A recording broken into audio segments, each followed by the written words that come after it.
quite excited, man, today. I'm here with I call him Education Hall of Famer, as I've seen recently on LinkedIn, and a man who inspires me quite a lot. I think I follow Mr. Siphiwe Moyo's posts quite religiously, man. I met you on, I didn't meet you on social media. I actually met you in person, I think about 2 years ago. We were doing virtual reality then, so safe to say that the world is like moving and like evolving every single time, man. Absolutely. Super glad to have you here, my brother, man. Welcome. Thank you, KG. It's so good to be here. Yes, Very man. good to be here. I think, man, to set it off right, you deal in a world that's very significant in our lives. You know, we spend a very big part of our lives in this space, and this is the world of work, by the way. Sure. I think Siphiwe has contributed immensely in this world. You've coached, I don't know how many people, organizations, individuals, everyone knows you for education. Sure. But I think the one thing that we don't really look into, you know, we get people who come to us in high school to talk about this thing, but we don't really talk about it amongst our friends and circles. And that is our careers, you know, planning our careers and how to approach our careers. And you deal a lot in that world. So how can you say career planning and just management has changed over the years? The main reason career planning has changed is that if you think about it, the world that we live in is changing a lot. And if you just think about our parents, Sure. you would work in one organization for 20, 30 years, Sure. and you would leave that organization and they would give you this golden watch or whatever, because at that time, just staying in one organization and doing one thing was normal. But the world that we live in changes so much. So the idea of career planning, the main thing, the first thing that you want to just think about is the idea that the responsibility for career management has shifted from organizations to an individual. So Sure. all of us are now responsible for managing our career and for planning our career, and to make sure that you have to think very carefully. And when you think about career planning, you look first in the mirror, but you also look outside the window. Sure. And so when you construct your career, it's very important to look outside the window and just look at what is happening outside the window. What are the trends?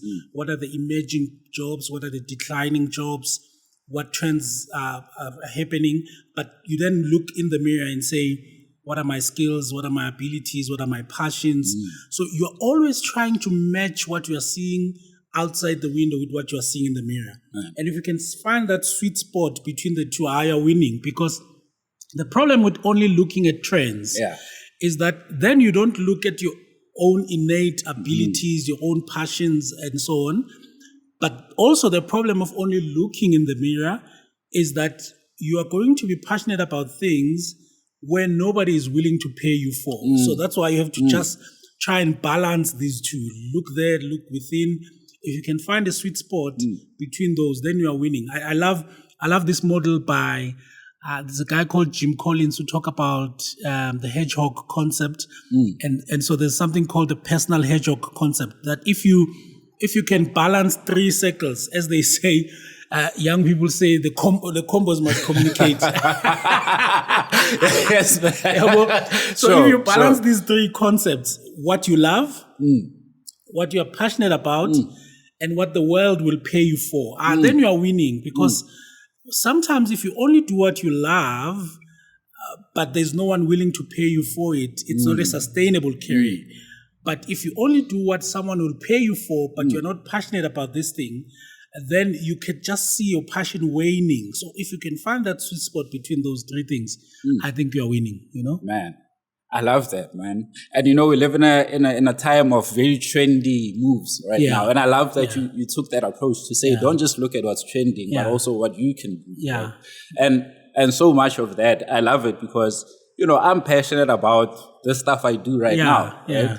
And maybe 2-3 years ago, maybe even 4 years ago, this was like, you're on a podcast, like, what is that? Yeah. And I had to then find other things that I can do, that I've learned, or that, hey, let me look online what's happening in the world of work, and let me try that, you know. And within that, I found myself also transitioning in my career quite a bit. So I love the idea of having all of those combos. Hey, you have to. The combos must match. Because, I mean, if you think about the digital space right now, many people are only seeing the value of digital in the last 2 years or so. You've started working on this thing a long time ago, where you are working on this thing, and people are like, just get a job, just do. But now I think people are starting to see the value of this thing, which then talks about this idea that each and every one of us must be thinking about those imminent transitions in what we are passionate about and what we are skilled to do. You have to imagine 2, 3 years, 4 years from now, what will the space that I'm in look like? So we all must think like futurists. We don't have a choice. You have to think about, okay, if I'm an HR person, how does the HR world look like 3 to 4 years? Yes. And how do I make sure that I adapt to that world? If you don't, you can be one innovation away from being redundant. And I think that's irresponsible as a person. Not thinking about those future transitions in your career, it's irresponsible in my view. I love it, man. And you talk about now strategies, you know, and there's something I saw on your YouTube channel where you talk about now transformation strategy, or a defense and an offense, right? And that's a beautiful thing, because I'm a soccer player, and when I think I'm looking at it like, okay, now we're under attack, and say, we need to be A5, do this, do that, you know, and midfield, you need to come here, and that's kind of how you need to look at your career as like a coach, a CEO. You have to have oversight over everything that's really going on, you know. But I mean, you that's your concept of defense and offense. Like, how would you break it down? Yeah. So for me, I just love that analogy, because for me, you know, there are times in your career and in your life where I think just the entire world looks like it's against you, where it looks like whatever you are trying to do just does not work, right? Where it looks like if you think about the pandemic in the last 2 years or so, many of us had our back against the wall. But even without a pandemic, you can get to a point where you feel that the world is against you, your back is against the wall. There's no harm in defending a little bit whatever you have in terms of your career. If you think about football and you know that the opponent has an upper hand at the moment, just parking the bus a little bit for a while, defending for a while, just making sure that you're not conceding goals for a while, look after your current career for a while, look after whatever pays the bills, because you can see that things are against. There's nothing wrong with that, because there are times where you just have to defend and make sure that you pay the bills and so on. But sometimes you can then see that the market is opening up. You can see that, something has happened with my position. Now I have a bit of space to maneuver. I have a bit of space to attack. So that's why I talk about both defensive and offensive strategies. That sometimes when you realize that the market is maybe not for you, there's no doubt that you just need to chill, do whatever you can to be able to earn a living, because there comes a time where you can just see things opening up, then you can explore. And sometimes when you are in a defensive mode, people are like, he doesn't take risks, he's not creative, you know, and so on. But what they don't understand is that at the moment, you have to pay the bills, maybe the family, and so on. There are things that you are going through, and there's nothing wrong with defending when you're going through those things, because that opening is going to come for you to then have offensive strategies where you're trying things out, where you're investing, where you're opening businesses and so on. So I think every person must balance those two things. I love that, man. So when we think of offense, that's more like, I like that you said you're starting businesses and stuff. Yes. And something that you also quite a champion of, and you try to encourage guys to do a lot. And when I look at it as well, a lot of my friends that I know who are in corporate and are like, I'm getting a bit bored with the job that I'm doing, with the work I'm doing. And there's this idea now of side hustling, right? I mean, we can look at that as offense, right? Yes. Going out there and like, okay, I can see that, like you're saying, the position's getting a little bit like stagnant. Let me go out there and start doing my thing. I like that. So for people who in corporate right now and you're considering those moves, how do you then communicate that, right? I mean, the first place would obviously be if you are in a relationship, it will probably be your girlfriend, your wife. But when it comes to telling your boss that kind of stuff, that's a very touchy kind of thing to talk about, because some bosses are like, oh yeah, for sure, go ahead and do it, right? Or you're like, ish, I know my boss, man. If I come up with this thing and then I'm just going to do it on the side and hide it. And also, we've seen some results of people doing it on the side where they've just kept it very quiet and in the hush and they've been successful at it. Right? But how can we then balance that? And what's your message to guys who are trying to, side hustle or come up with offensive strategies for their career? So that's a very interesting thing. I mean, first of all, for practical reasons, I remember I left corporate the first time in 2007. And at that time, I was like, attack. I'm going to start my business and I'm going to thrive, just like we all do. And then, but business clapped me hard, clapped me very, very hard. During that year, I lost my car. We almost lost our home. And this is where this thing for me matters, that there's absolutely nothing wrong if you've launched an attack, like opening a business full-time, but you're realizing that I am exposed. Things are not going well. For me, I went back and looked for a job just like that. And I knew I have not failed. I just realized that, you know what, it hasn't worked this time around. And so for me, the next launch of my entrepreneurial career, I then planned it much better. So I had an exit strategy that the next time I go out to the market, this is what I'm going to do. Before I go, actually, I'm going to reduce debt. I'm going to try my best to start finding clients while I'm in corporate. And then I declared. So we call it declaring that you have other businesses. And in most bosses, if, for example, there is no conflict of interest between what you are doing and what you are trying to launch, there will be those bosses that are hard and don't want to, but you need to suss out your boss and have a conversation that, look, I want to do this. It looks to me like there is no conflict of interest, and declare. But many of us, sometimes we must just do that hustle, because if you realize that the organization that you're working for, they are quite backward with side hustles. And you realize that there is no immediate conflict of interest, you must just hustle and do your thing. And hopefully there is no conflict of interest. But it's always safer to declare, to be honest with you, because you might just get into trouble. Henley Business School, one of the people that I do work with, released a paper about side hustles in 2019.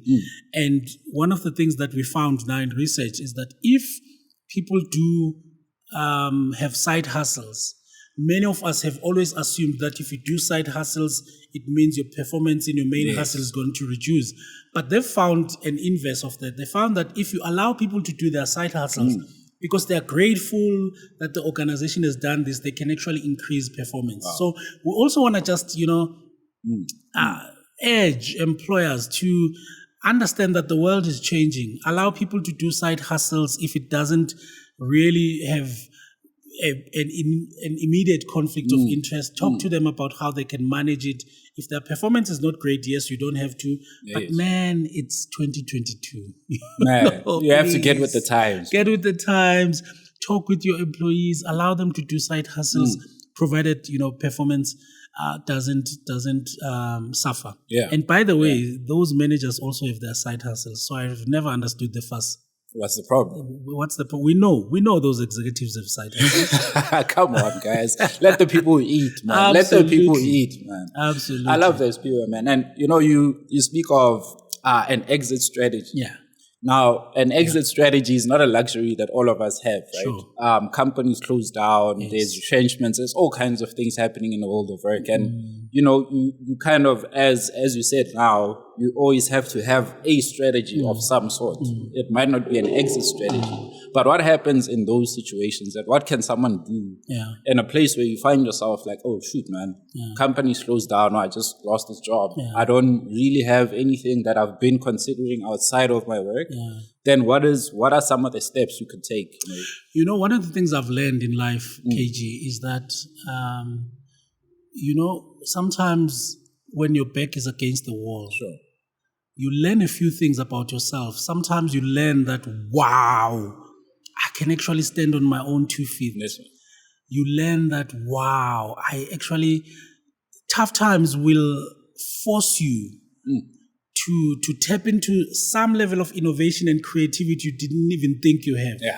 So sometimes it takes an annoying landlord for you to say, man, I'm going to buy. And then you end up being a property investor. Because the landlord was just so annoying. Sometimes it takes a retrenchment to look within and say, but what are my skills, Mary? What are because your talent is actually your money. But sometimes when a door is closed, it forces you to look at an open field. You find that there was an open field that you were not even aware of because you were watching that door. So for me, if you didn't even have a chance to get into a strategy, you were immediately retrenched, you have a bit of a pension fund, yes, look for a job. But while you're looking for a job, I would do an audit of my skills and say, what are some of my skills? What are some of the things that I can immediately sell? So if you think about, you have digital skills and so on. So even if you are not an entrepreneur, this is the thing for me, because we're always forcing people to be entrepreneurs, but there are people who are not entrepreneurs by nature. But if you have a skill that you can sell to an entrepreneur and say, look, I can do your digital marketing because I know that space. Think about what are some of the skills that I had in that job. Maybe I was an accountant. You don't even need to be an entrepreneur to go to a few people and say, hey, I was an accountant, I can do your books, I can do this. That's kind of the innovation that sometimes these tough times will force you to do, and look within and say, what is it that I can sell? Because you just don't have a choice. So there are entrepreneurs who've always known that I'm going to be an entrepreneur, but there are accidental entrepreneurs who are like, hey, I can't just sit. I must do something. And you end up stumbling on some great business because you just can't wake up every day and sit. Man, I love that. That's like gold, man. And I love what you also said about we all force people to be entrepreneurs. And I think also people are seeing, people making it and stuff like that. And you're like, hey, I have to do something. But there's nothing wrong with being a worker as well, right? Not at all. There's nothing wrong with 9 to 5. I made a comment during the pandemic when, people make this weird statement. And sometimes I have to challenge us, those of us who run businesses. Don't make these weird statements like, a salary is what they pay you to enslave you or what? That's nonsense. And many of those people wanted to have a salary during the pandemic. If I could just have a salary. So let's not, this idea that all of us must be entrepreneurs, it's not right. Many of us are going to climb that corporate ladder and we must climb it hard. And by the way, you can still build wealth by being in corporate. And you can still make a lot of money because what you have there is this powerful document called a payslip, which you can leverage well, to build a proper investment. You get this money, you talk to a financial advisor, you become an investor. Many people are going to make their money by becoming proper investors, by understanding investments, by understanding that you can invest in cash, you can invest in retail bonds, you can invest in property, you can invest in the equity market and make a lot of money without having to be an entrepreneur. In fact, I wanna make an interesting point. That if you're to invest, when you do investments, and I'm not a financial advisor, please don't take this as financial advice, but I know this for a fact, that if you invest in what they call cash or money markets, or you invest in retail bonds, those are one of the investments platforms that are quite safe. So what they call capital preservation. In other words, your money is almost like guaranteed because you're putting this thing in a money market. you get 5, 6, 7%. You're putting this thing on a retail bonds, you get 5, 6, 7%. That's safe, right? You can make that 5, 6, 7% as an employee, and that's safe. Sure. As an entrepreneur, it takes you probably 3, 4, 5 years to even get a 5% return on your money. And you have risk, and you have to deal with tough times, and you don't even know that you're going to get that money. So sometimes those of us who are not entrepreneurs, we can even get better returns than entrepreneurs and not even lose our money. Sure. But those of us who become entrepreneurs, we become entrepreneurs because we want to own our time, we want to hustle, we want to get things, but we are not better than people who are in corporate. In fact, people who are in corporate can use their money and their pay slip and that security better if they are smart about it. And they can even make more money because you can make that money work for you. So there's no competition between 9 to 5. I hear people are like, I don't want a guy who works 9 to 5. Who told you that 9 to 5 is bad? Mina, I've worked in HR. I've seen people's pay slips. There's a lot of money to make in corporate. What matters is what you do with that money. The money that you earn, what do you do about it? I read this book, such a beautiful book called The Psychology of Money. And the psychology of money is such an interesting concept, because many of us, the reason we don't build wealth is that as soon as I get an increase, my expenses follow, right? So if you work in corporate and you get an increase, let's say you get an increase of 7% and you decide, my lifestyle is all right, my car is all right, and you don't upgrade certain things, you take like 7%, you chat to a financial advisor and say, I have an extra money, what can we do with that money for that money to work for me? You can build serious wealth. Man, investment 101. Guys. Yeah. What are we doing with our monies, man? What are we doing? This guy in The Psychology of Money says, most of the time we're dealing with ego. Yes, man. It's ego. Yes. Ego makes you upgrade everything. I want to upgrade my phone. I want to upgrade this. That's why we don't build wealth. And therefore, we are forced to this entrepreneurship because we think it's going to make us more money. But in fact, we could have made money sometimes by just investing right. So I'm just saying, those of us who love entrepreneurship, please go for it. Own your time. The freelance economy is exciting. It's very exciting. But if you are not inclined to work in that freelance stuff, you want your stability, you want your salary, there's nothing wrong with you. Just use that money wisely. Stay in that job, man. You're okay there. Trust me. Good. Man. And I love this, because a lot of it and why I'm choosing career, money, and work is because in our circles, Yamachita, it's like those three things are it's like a challenge, we always dare each other. Mfana, you're still working. Absolutely. I just made 300K last week, but we don't know how that guy is spending that 300K. Yeah. Right? You don't. And because it came in such a big chunk, it's like, hey, I'll take you 300K once a year. And it's once a year. True, So I love the knowledge that you're bringing forth. I think it takes a lot of courage for someone to actually admit to themselves, so, hey, this whole entrepreneurship thing, I don't want to go there. I think I feel much safer being here. I can pay for my kids at the time that I need to. All my bills are taken care of. It's just a matter of figuring out now how I can, expand. Just leverage that little money that you have for it to work for you, right? If you have 1,000 rands that you often have, and sometimes it's just a matter of saying, if you love groove and you minimize the amount of time you go to groove, and then you play around with that 1,000 rand, you give it to a clever, wise financial advisor, they can make that money. Because what you're dealing with is the issue of getting in and benefiting from this issue of compounding, and just let that money keep working for you. You really don't have to be an entrepreneur to achieve those things. Right. And now, Siphiwe, I want to switch gears now. Right? Sure. Because as much as we're talking career, money, and things, I know it's different for women and for men, right?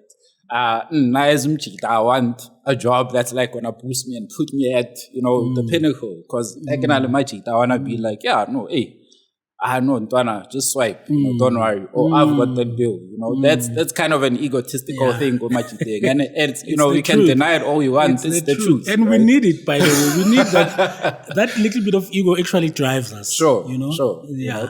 So in terms of career choice now, when it comes to those type of things, and then now there's a balance happening in the workplace. Now we're looking at, okay, but women also need to be empowered and come into these positions. So how are you seeing in interactions you've had, how people are choosing their careers now? How has that changed from how men used to choose, and with women now getting into some of the sectors that men have previously owned? Now they're getting into like very high positions, running businesses now or running industries, at that level. How do you think this whole gender transformation, equality thing is affecting this world of work? Sure, it's affecting us as Majida very much, KG. And one of the things that we don't talk about enough as society is that we generally, as Maauti, you are encouraged, even as a young man, nobody really talks to you about being a good person. You are always, you see it very early enough that you're always going to get accolades based on what you do, not based on the human being you are becoming, right? And so most of our respect as Majida comes from doing stuff. Sure. You realize early enough, for example, and I know social media didn't create this monster, but you just see it now. A young man who's just a good young man, and this lady says, I don't date broke people. And it hits you hard because you are a good person, but you always get this nagging that I don't date broke people. And then what happens is you start realizing that as a young man, society does not respect you for being a good person. They respect you for having money. Yeah. And then what happens is you go and hustle hard and you want to succeed at all costs in order for you to gain that respect. Sure. And most of the time, because you were being ridiculed when you were broke, once you have this money, you're going to be this guy who just doesn't care. You are reckless with people's hearts. Sure. And then what happens is that, now all of a sudden you are trash. But you forgot that you as society ruined me because I was being a good person. But being a good person was not rewarded. I needed to hustle hard. So I think there are conversations that we must have about, let's focus on building the young man and talking about both doing and being. That being a good person must have its reward here. Because what then happens is when we see ladies, I know this is a long-winded way of answering your question. Sure. When we see these ladies get into corporate space, there's affirmative action and they're being promoted, because we really have never worked on being comfortable in our space as Majida. We have derived our worth based on the fact how I earn more money and whatever. Now I struggle to find myself in this relationship. Okay, these relationship dynamics now, you now earn more money, you are climbing the corporate ladder. How should I relate with you? Because the only way I've known how to relate with you is that now I bring the bacon when you bring something else. Yeah. But now this has changed. So if we focus a lot on developing the self-awareness, the emotional intelligence, and the society must not only respect us as Majida for money, because if you do that, then we're going to realize that it doesn't matter. I must get money at all costs so that I can function, But if you work on yourself as a person, you realize, the fact that Mediahau now, is pushing in corporate, there should be a partnership between you. Yeah. The family should be winning. But unfortunately, the way we've been raised is that we struggle to deal with that, and you have to do a lot of inner work for you to be comfortable with that, and for you to at least manage to work with that and build for your family. I love that, man. And it's such a huge challenge because It's huge. you know, with guys I know, you know, Machita, I know guys who are married, for example, you know, they're going through it. Yeah. You know, and it's a hard thing to try and even coach someone on that, or, you know, to even have an opinion on it, because it's like, yo, man, I can see you're struggling with this thing, but when, you know, have you done the work that needs to happen for you to actually understand what this whole thing is about, you know? Because you often look at it and we take from our friends, you know, oh, this guy said his wife did X, Y, and Z, and then we internalize that. And then when I see my woman doing it, I don't have a solution, and I go back to my cheat, and it's like, Lin Namsadi is doing whatever. Then it just becomes a whole back and forth, but there's no solution. And sometimes what we have to try and do is not to generalize this thing too much, because sometimes you have a media sharp, you have your girlfriend or your boy, so maybe mainly your girlfriend totally understands and still respects you and still speaks to you the same, but because society and Twitter and whatever has said, I will never now have respect. Now you're bringing this whole thing to your home, and you are ruining a good thing because you find that your woman is not that type of a person, and now they feel that they're being judged based on what other ladies out there are saying. So if other ladies out there say, I want to date a broke guy, if they lose work, Tamaya will not show me and whatever. But the person that you are with has never done that. And you are being unfair, and you are bringing all this societal stuff to affect a good thing that you have at home. And I think for me, one of the solutions is not to pretend that your ego has not been bruised by, let's say you are retrenched, let's say you've lost your job. Don't hide it. Don't face that brutal reality and have a conversation with your girl who, look, most of my worth as a guy is derived on the fact that I work. Let's be honest. Yes, sir. Finish and clear. Yes, sir. And so I'm a little bit bruised because I'm not working. I'm gonna try and do the work required for me to see my value beyond this thing. I'm gonna try my best to do it, and I'm gonna ask you to please call me out when you see some nagging things that you are seeing, and be honest with yourself, be honest with the person that you're with, because sometimes women have always said, just talk to me, but and because your ego has been bruised, you go in a defense mode and you ruin a good thing with a good person because you've already expected, Hori, they're not going to respect me, but you are not giving your woman a chance and not working on this generalized thing, you know? Man. Whew. I think, guys, we need to give ourselves a break, man. Yeah, you know, we do. I don't want to hop on about it, but you know, I go through the same thing. Like right now, I'm going through it, right? And I've had to tell my girlfriend, "Hey, man, now look, I need to do work, man. You know, it's work you won't like, but obviously there will be days where I'm not the best of people. Like you say, call me out on it, right? But also, I make it clear, hey, you know, this time is very difficult. But hey, I have work that, you know, lights up a fire inside me. So this is what's keeping me going. But I understand those times I might be a little bit down and I might be a bit of this and feel okay about it, right? Yeah. And it's guys, you know, I think a lot of it, even some of my guys who I play soccer with, you know, will talk about, hey man, you know, it's been rough, guys. Does anyone have anything? Does anyone have this? Even in those settings, I think that's enough for you to just let it out for those 5 minutes to people who really care.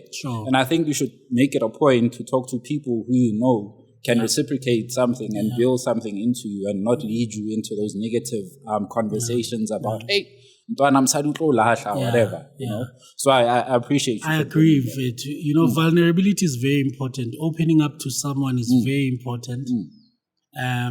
But I agree with you. Not everyone has earned the right to know what's going on in your life. Because if you tell wrong people and they give you this terrible advice or they judge you harshly, what's going to happen is that you are going to close off and say, I will never speak again. Yeah. But it's because you spoke to the wrong people. Friendships are so important to understand. And some people are going to be your friends and they don't have the capacity to be handling this difficult thing. And that's okay. We have different types of friends. Exactly. You need to judge who's the kind of friend I can open up to about such things. But man, if you have a good girlfriend, a good wife, and who have proven to you again and again and again that they are worth of you opening up to them, then, just having that conversation, I'm going through stuff. I don't want to lie.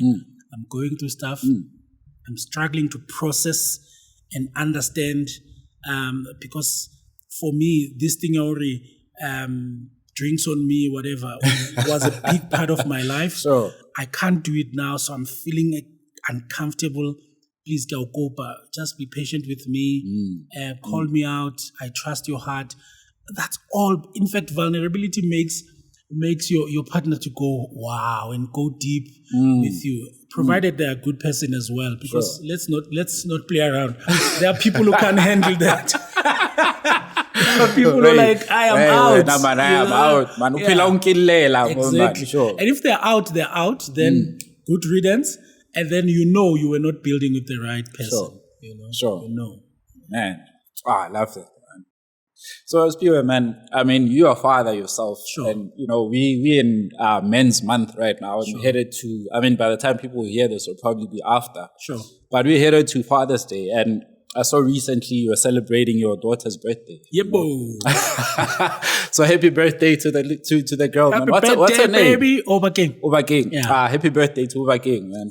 Thanks, man. So how are you, man, as a father, as a man, building in these tools that we're speaking about right now, for her to get out into the world and really express herself and find, make a mark in her own way and not be afraid of all of these things that we talk about, this sort of status quo of women can't do this and that and a man is this and that other thing. So how are you, empowering her like on a daily to just be herself?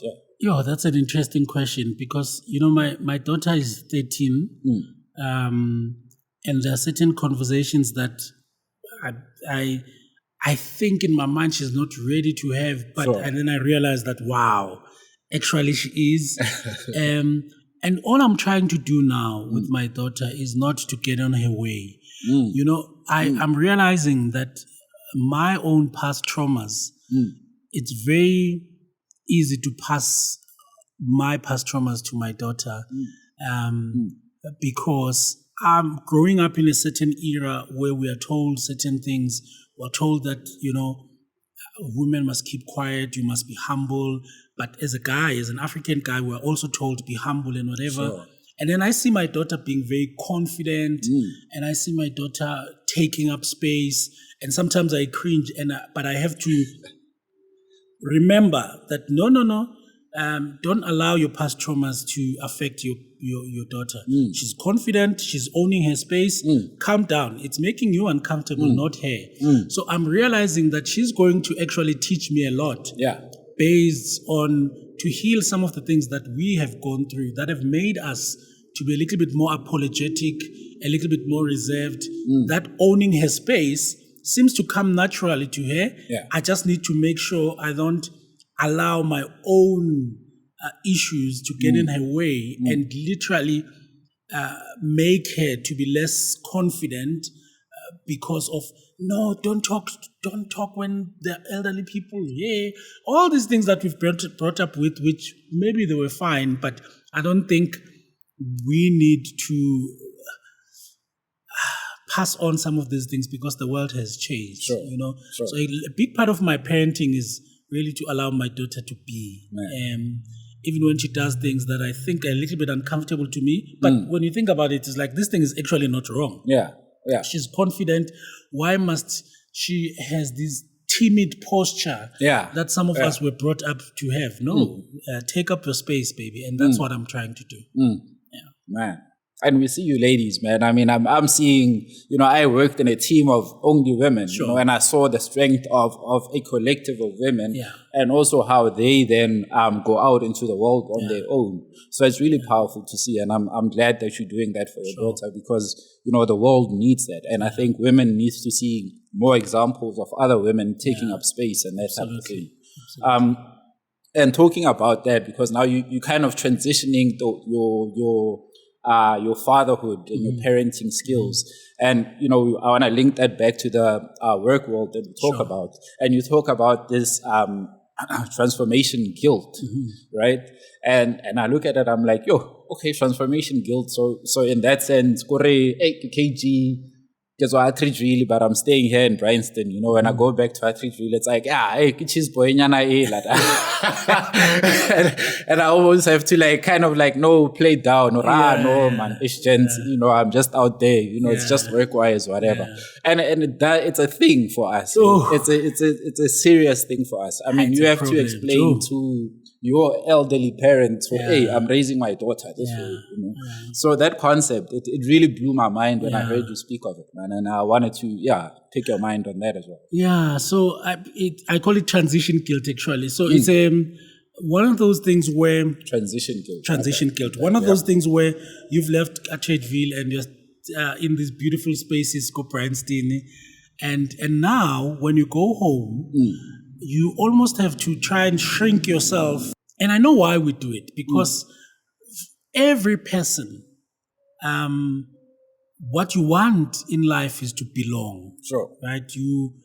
And many people, psychologists have found this so many times, that many people will kind of shrink themselves if they think they need to belong in a certain space.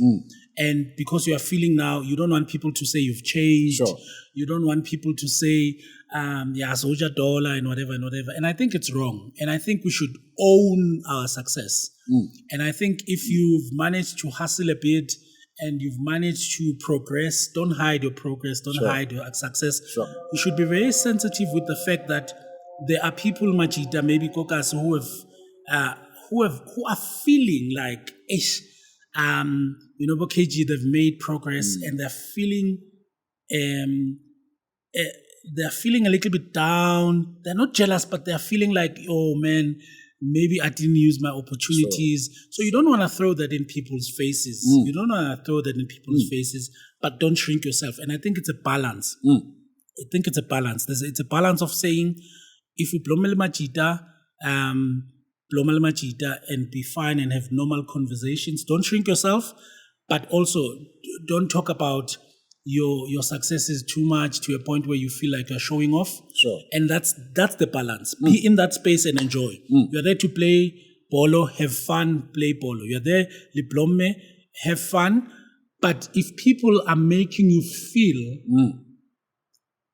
like you've done something wrong with the fact that you've moved forward, I think those spaces are not worth your time.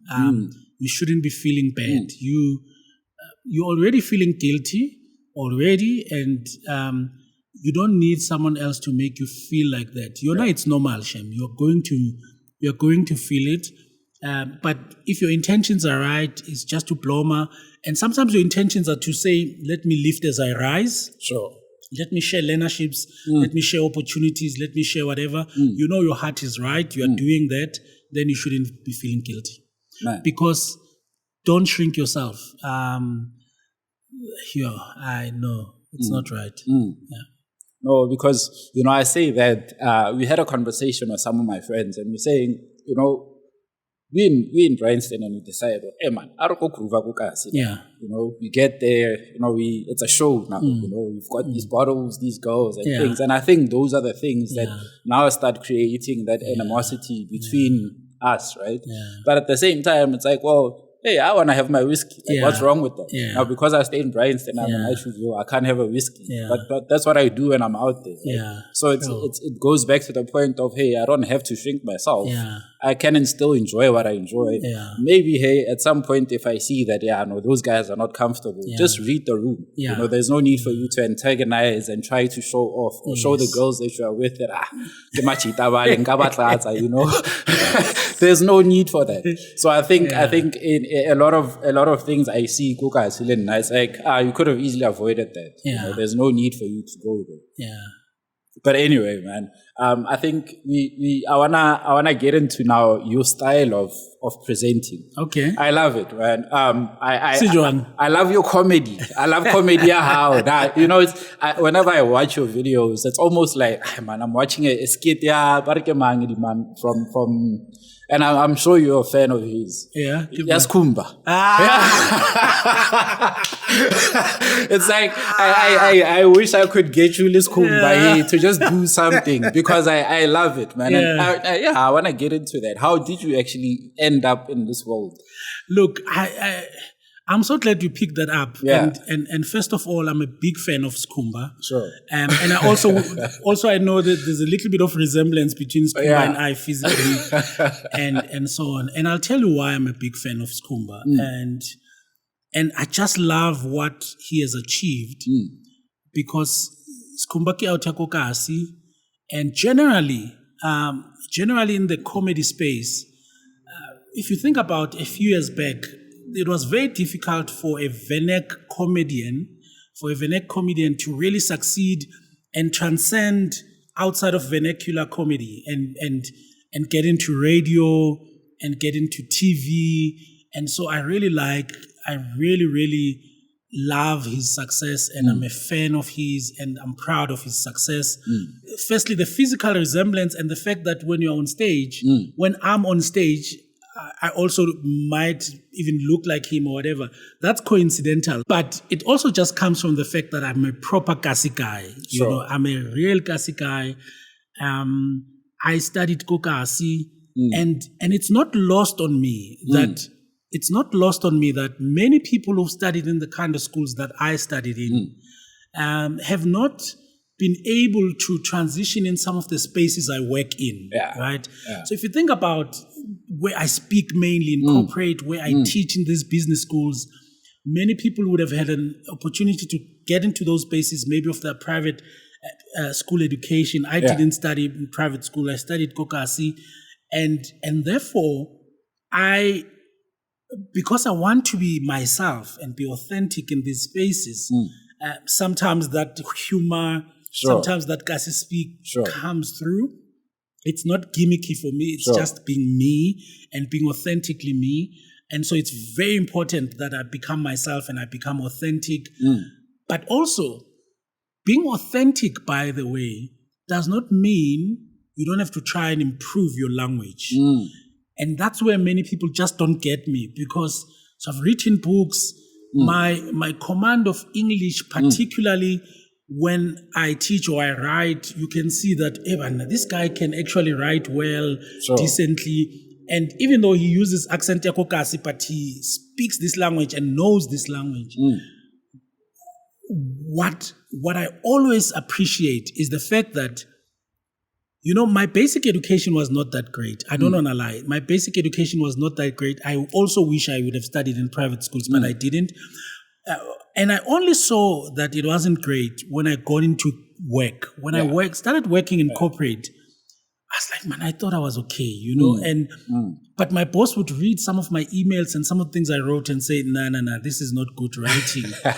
And that's why you can start using the companies that you work for as a university, KG. So I started going for business writing courses that were paid for by my employer. I started, and I attended as many of them as possible.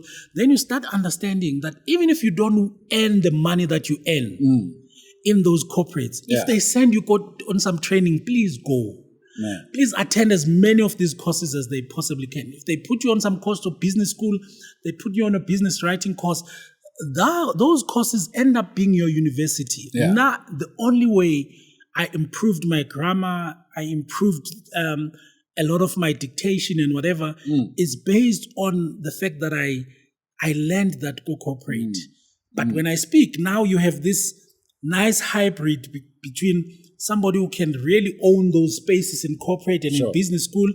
But because I'm still entrenched, I'm in Soweto every weekend, I mix the two. So it's like I bring this other world in my business, but I don't do it in a gimmick way because I was literally in Soweto the previous day, So I know what's going on.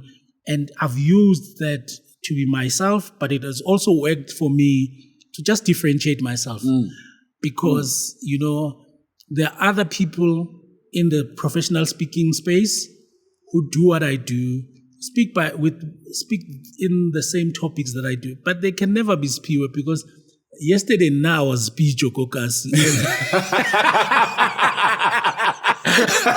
And they don't know that world. Sure. They don't know that world. I'm going to leverage that world. Because these are the same people who work for these companies, by the way, on Monday. Exactly. And people also want to see people who speak like them on stage. You want people who speak like you, who look like you on stage. And companies are realizing that. And I think, I'm benefiting from that. Man. Yeah. I love it, man. And now go in terms of mentorship. Yeah. There's peer mentoring in companies or just in life, as we meet Lemachita or ladies we know in our lives, our friends, and that there's a kind of exchange of information at all times, right? So I want to know from your side, how important is this mentoring when it comes to our careers and just, our outlook on life, because I think, as much as we look at work as, hey, it gives me money, but work is a place that you are in there 8 hours of your day. So I think a huge percentage of your life is spent actually working. Yeah. So your relationships and people who speak into your life are very important, So how do you value, the part of mentorship? Yeah, a few years ago, I met a lady called Zizi Ponyanga, who is a corporate, at the time she was the CEO of Masibambane fund, big fund handled by Old Mutual, and now I think she's the chief entrepreneurship officer of one of the banks in South Africa. And she has always said something that really fascinated me, and said, many of us, when we meet in our spaces on a Saturday and we are chilling, and one of the things we miss is understanding that even in our chilling, somewhere there must be conversations about careers. Yeah. There must be conversations about building wealth. Yeah. There must be conversations about building generational wealth.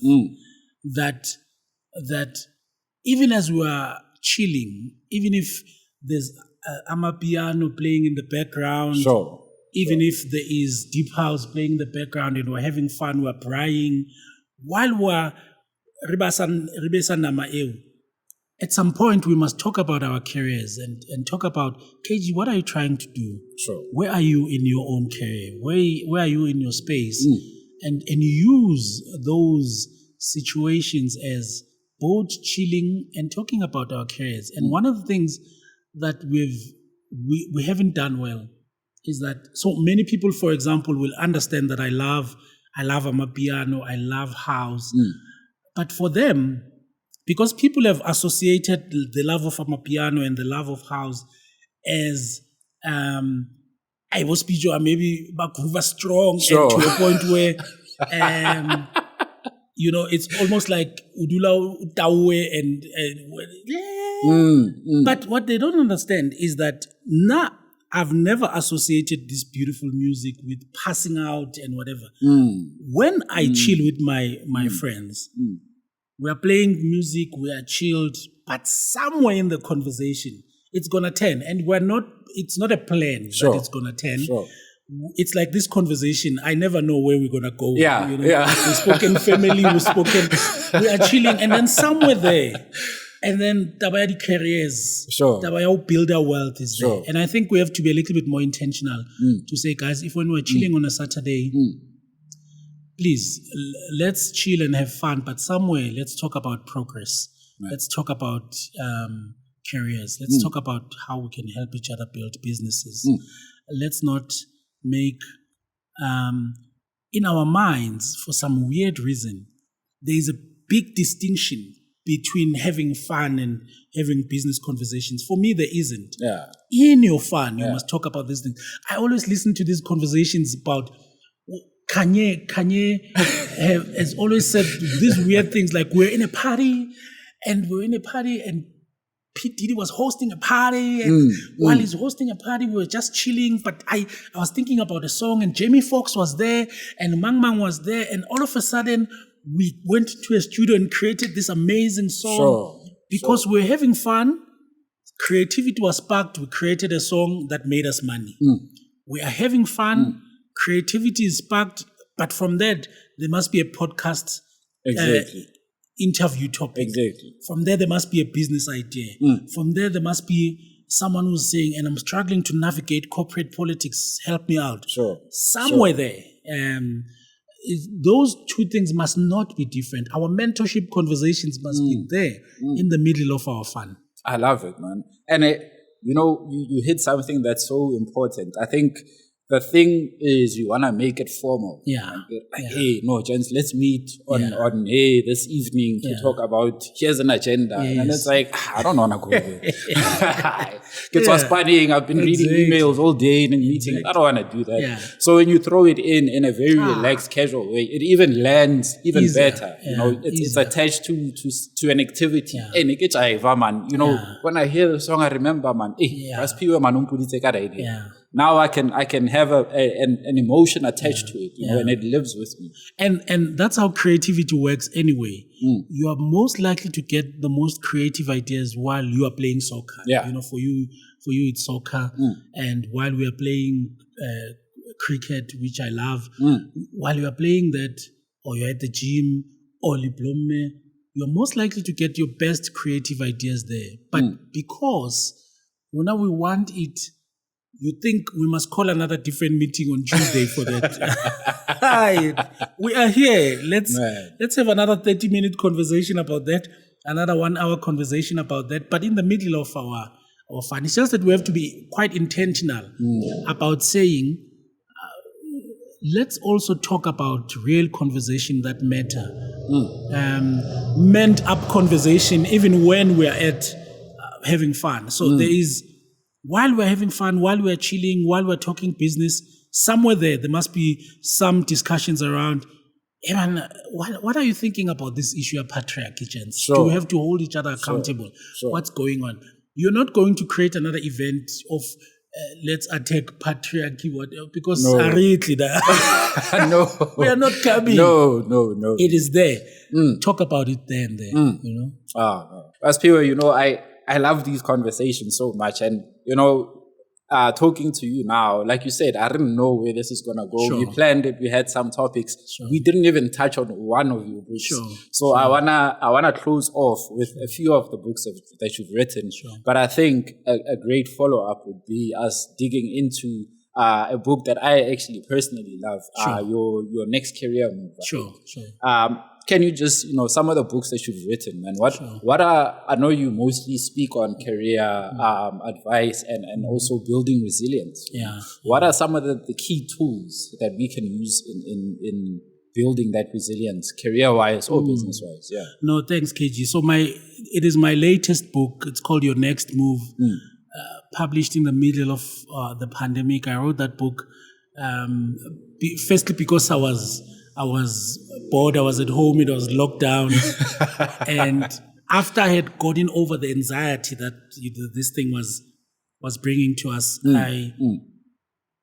I started thinking about my own career. And started thinking about how vulnerable my career was. Because the issue of career resilience means, in fact, the easiest way to explain career resilience for me is to talk about its opposite, which is career vulnerability. When your career is vulnerable, it's exactly what we saw during the pandemic, where the career that I was doing, which is speaking, suddenly you have cancellations of every conference, and you realize that, I didn't realize I was this vulnerable because my career has depended on people assembling together in one room and having a conference. That's career vulnerability, right?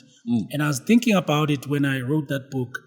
For me, one of the examples that I cite in that book of career resilience is what happened to Dr. Dumi, who's a gospel artist. Yeah. That when all the musicians and the speakers like myself were having all their events cancelled, Dr. Dumi appeared on the May 2020 edition of, I think it was True Love magazine, and interestingly, Dr. Dumi had obviously built a career as a musician. He was a medical doctor before, but started building this career as a musician. Many people, we know that you get more money in music gigs than you get in a practice as a doctor. Sure. It's not even a question. Sure. Dr. Dumi charges serious money as an artist. Many people at that time would have probably stopped practicing as a doctor. But interestingly, he starts a medical practice in Polokwane with his brother. Yeah. At the height of his musical career, he still starts a practice, goes to Polokwane probably once a week to practice as a medical doctor. Hope maybe on a Tuesday when there are no gigs. Sure. He's doing this. He knows Thursday, Friday, he's busy, he's making more money. Come May 2020, artists have absolutely no money. Dr. Dumi is on the cover of True Love magazine with his stethoscope. Now we're in the middle of a pandemic. Doctors are in demand, and he's killing it as a doctor. Right. That's what career resilience is about. It's about understanding that if you can build another career that performs in the opposite direction of what you are doing. Yeah. So musicians, it's gigs, but you have this other thing, being a doctor. Suddenly it's booming at a time when this one is not working. Then we say your career is resilience. And diversification helps us with that. And side hustles, or what we call slash career, that you facilitator stroke, podcaster stroke, gives you that career resilience. And I think we're living in a world where, because we just don't know, the world is uncertain. We don't know what's going to happen in a year from now. We don't know what's going to happen in the 2 years from now. We have to start building career resilience. Yes, sir. And some career resilience is about making sure that you build something in different industries, making sure that you build adaptability, making sure that you have a variety of skills, a variety of business interests, so that if this one doesn't perform well, you have something that can perform well. And I think it's our responsibility now to build that kind of career resilience. Guys, we got a lot of work to do, man. We got a lot of work to do, guys. We do, man. And I think, we take it for granted a lot, but I think having that foresight, at the end of the day, only serves you, So, man, I've thoroughly enjoyed this conversation, Rosbijo. I think we have to. I say this to a lot of my guests. Sorry, man. I think a once-off interview is never enough. Sure. There's just so much. I'm sitting here and I want to ask you more. Sure. But I think let's can this. And man, do you have any last words, man, that you want to leave our guys with? I don't have. I'll say the last words in the next one so that you invite me again. Man, but I just want to thank you so man. much, man, for having me. I think conversations are important. All I want to say is, gents, make sure that you have a proper circle, man. Particularly for us as gents, you want to make sure that you have quality people in your circle, but you want to make sure that you become a quality person yourself. Yeah. And the quality person just means being a good character. Let's work on our characters.